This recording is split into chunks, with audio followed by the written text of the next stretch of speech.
भूमनपुर नामक एक गांव में राजू नामक एक धोबी और उसकी बेटी रेखा रहते थे। हर रोज वो दोनों गांव के लोगों के कपड़े को धोने नदी के किनारे जाते थे। वहां वो कपड़े धो के सुखाते थे और तब सूखे हुए कपड़ों को उनके घर ले जाते थे। राजू उन कपड़ों को इस्त्री करता था और रेखा इस्त्री किए हुए कपड़ों को तय करती थी।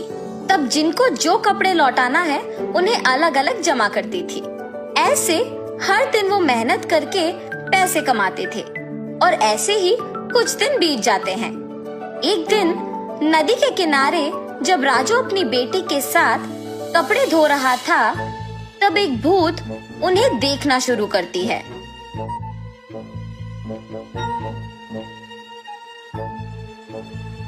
न जाने मैं कब ऐसे कपड़े पहनूंगी।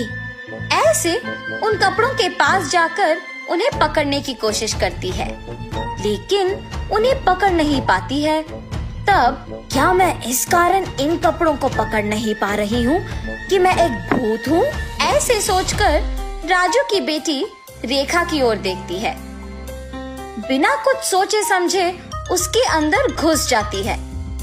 घुसने के तुरंत बाद लाल लहंगा और जैकेट मौजूद जगह को भाग के जाती है और हाथों में कपड़ों को पकड़ के बहुत खुश हो जाती है। बेटी को ऐसे अजीब तरह से पेश आते देख राजू कहता है, हाँ क्या हुआ तुम्हें रेखा? वहाँ खड़ी हो, बहुत सारा काम है, चलो। लेकिन रेखा में भूत घुसने के कारण वो कुछ नहीं कहती है। तब राजू उसके पास जाता है। रेखा गुस्से से अपनी पिता की ओर बड़ी आंखों से और लंबी नाखून के साथ देखती है।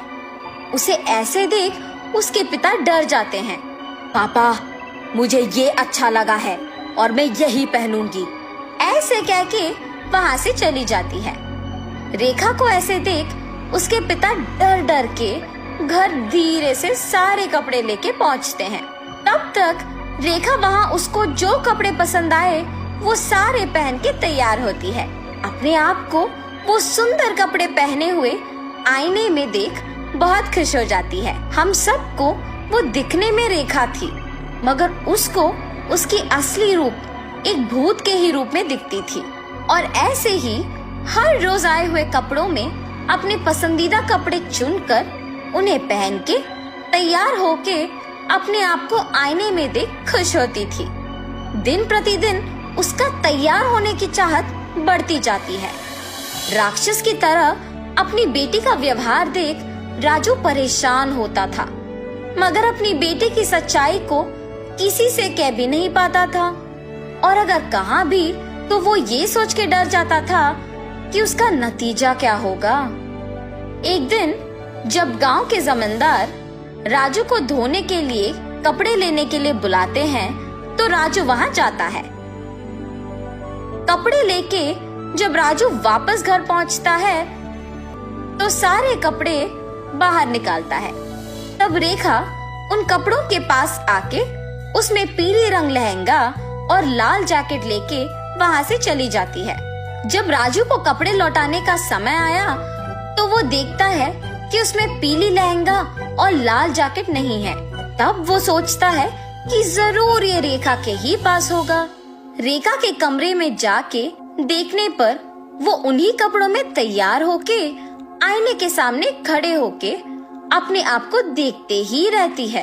आईने में भूत का डरावना चेहरा देख राजू डर के मारे चिल्लाता है, हाँ?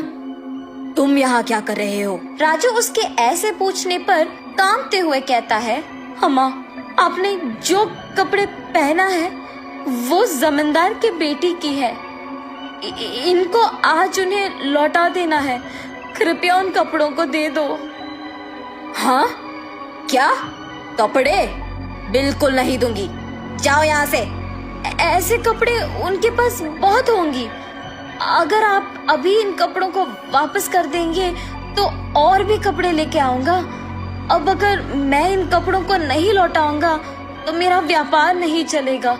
मैं हाथ जोड़ के विनती करता हूँ, वापस कर दो, तुम मेरी बेटी नहीं हो।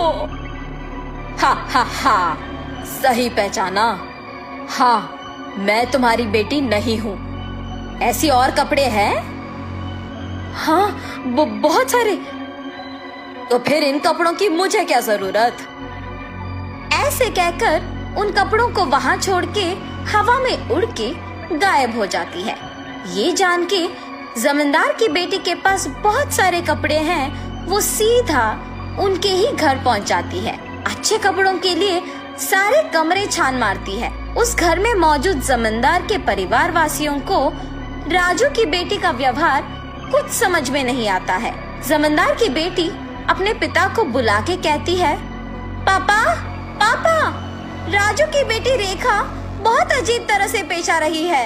ऐसे कहते ही वो वहाँ जाकर कहता है, ए लड़की, क्या कर रही हो? पागल हो गई हो क्या? जमींदार के ऐसे कहने पर क्रोधित होके रेखा जोर से चिल्लाते हुए अलमारी को उठा के उन पर फेंक देती है।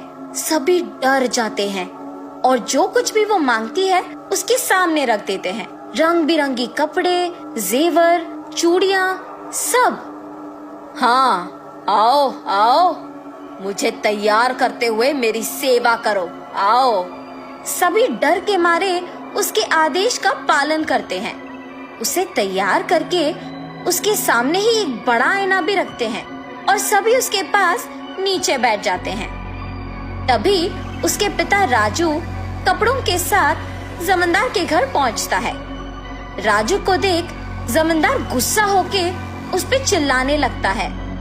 वो देख रेखा उसकी शक्तियों का उपयोग करके जमींदार को नीचे गिराती है। क्रोध में पागल होकर सारा सामान जोर जोर से नीचे गिराती रहती है। वहाँ मौजूद सभी को एकदम डरा देती है। एक स्वामी जी ये सब नहीं देख पाते हैं और जमींदार के घर पहुँच जाते हैं। सीधा रेखा के पास जाकर उस पे गंगा जल डालते हैं। कुछ मंत्रों का प्रयोग करके रेखा से उस भूत को बाहर लाके उसे एक बोतल में बंद कर देते हैं। भगवान के रूप में आकर आपने मेरी बेटी को बचाया। उस स्वामी जी का धन्यवाद करके जमींदार से भी माफी मांगकर वहाँ से चले जाता है।